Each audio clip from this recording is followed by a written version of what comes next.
Hey, and welcome back to the Michael Cohen Show on our journey to 250,000 subscribers. Look, this is really important. As we now are less than 3 weeks away from the election, it's really important to understand who it is that you would be voting for. You're voting for Kamala Harris, a person of integrity, moral character, or you're going to vote for somebody who is completely devoid of moral character, devoid of everything, empathy. He's divisive, he's chaotic, right? The other day, as an example, BBC, the British Broadcasting Company, came to Philadelphia to do an episode of their BBC Question Time program. It's called British American Commentator, and his name is Medi Hassan. And Medi Hassan, I've been interviewed by Medi. I've had my good times with him, my bad times with him. It's Medi Hassan. But I got to tell you, this interview was something. And his words were impactful. And I want to show them to you because these are the reasons why I constantly say, you must vote for Kamala Harris. Play that clip. Funnily enough, when you poll Republicans today, they say character doesn't matter. And there's a reason for that, because they've checked out their candidate. And they know they can't say with a straight face that character matters when their candidate is Donald J. Trump, a man, perhaps the most, I don't want to say amoral man to reach the presidency in modern American history. We've all seen him in action. This is a man who is a kind of thin-skinned narcissist, self-obsessed with petty vendettas and personal grievances, a wannabe autocrat. He's a hero in character terms to a lot of white Christian evangelicals in this country. Bizarrely, this is a former casino owner who cheated on his first wife with his second wife, cheated on his third wife with a porn star, been found liable of sexual abuse by a jury of his peers, lies in every breath, more than 30,000 lies according to a count by the Washington Post, a conservative count, when he was president, has spent years saying outrageously racist and misogynistic things about women and people of color, hosted a Holocaust dinner at his home for Thanksgiving. So no, I don't think he has the character. I think character matters. He certainly does not have the character to be president. He doesn't have the moral fitness. He doesn't have the mental fitness. Okay. One last line. Don't take my word for it. His own defense secretary, Mark Esper, says he's not fit for office. In fact, the vast majority of the people who served in his cabinet say they're not voting for him this time. Don't take it from me. What about the character of Kamala Harris? Because also there's two people we're talking about here. Well, the problem is when you say there's two people we're talking about, one of them's Donald Trump, so it really doesn't matter who's on the other side when it comes to character. We could pick someone randomly walking on the street in Philly and they would have a better character than Donald J. Trump. Well, let's hear from our audience. I know there'll be people who don't agree with you. I almost wish that I slowed this down and I wrote out word for word what Medi Hassan said. He nailed it. Spot on. Everything about it, being a narcissistic sociopath. You've heard me say on so many of these different episodes, you've heard me say it one after the other. We take different shots and we show different clips, each one. But boy, Medi Hassan did it in one 4-minute rant as Brian Lanza, who used to work at the Trump campaign. Now he's with a big consulting company, sits there smugly looking on because he doesn't give a shit.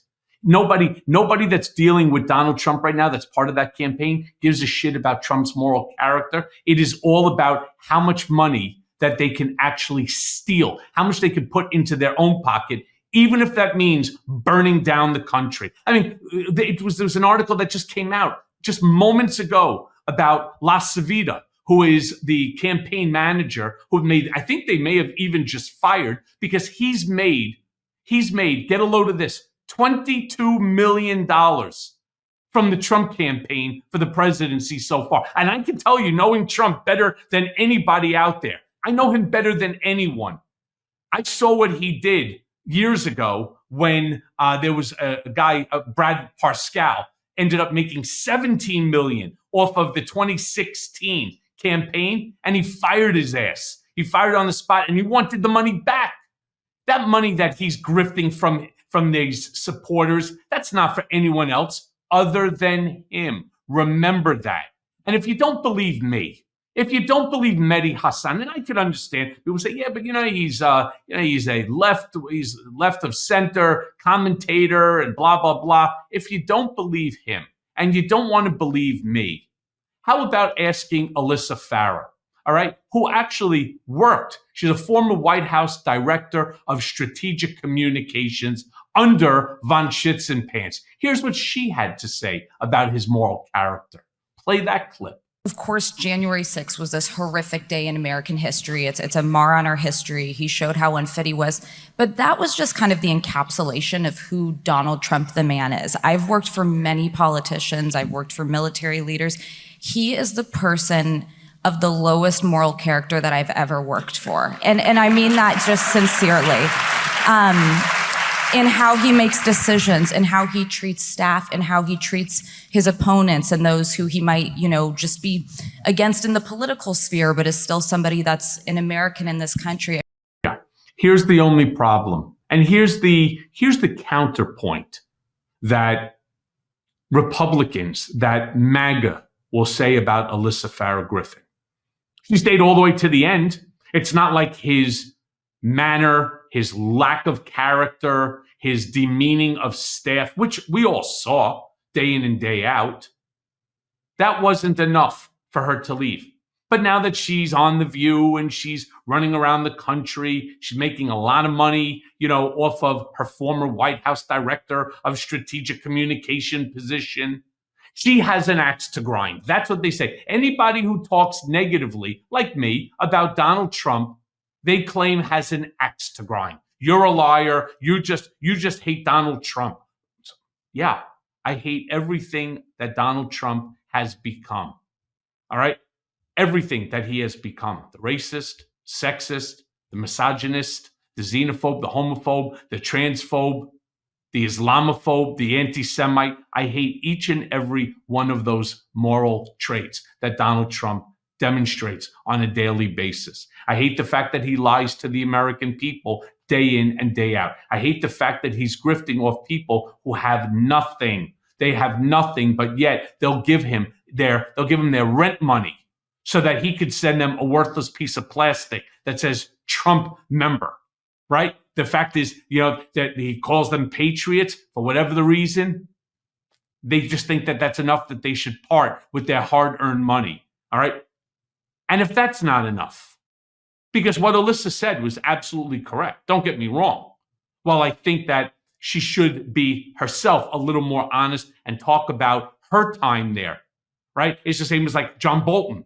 Same thing, where they all left, or Bill Barr, that bloviated dirtbag who left after Trump had lost the election. He left with like 9 days left.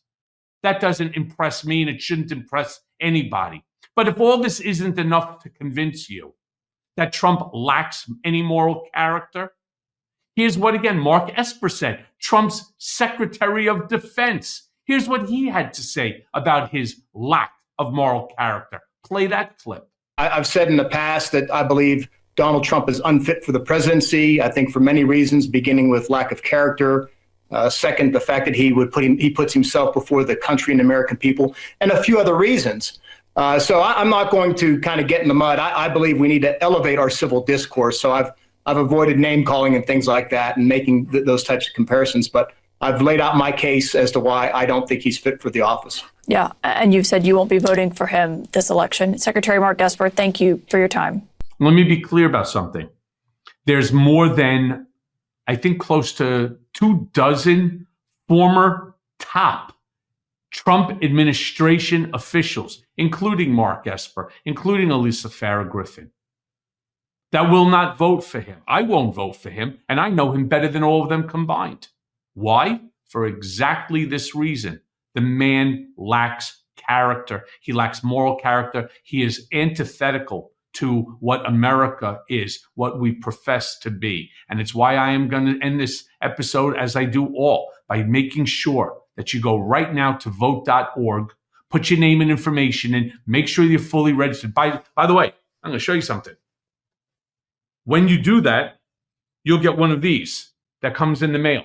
And on the back, I won't put you because it has my information on it, but it tells you the district that you're in. It tells you where you need to go, and it's got a little barcode in there. You'll get one of those in the mail to make sure that you're fully registered to vote. And if you can't make it to the ballot, make sure that you get a ballot so that you can mail in, right? One or the other. And make sure that when you do, You do the smart thing. You vote for the person with character, and that's Kamala Harris. So make sure that you vote up and down the entire Democratic ticket. Let's put an end to this Trumpism bullshit once and for all. All right? Vote Harris Walz 2024. Hey, everyone. First of all, thanks for watching. I mean, we're going to be posting daily episodes with reactions and talking about politics. We'll be talking about everything, in fact. So please like and subscribe. Join us on this journey.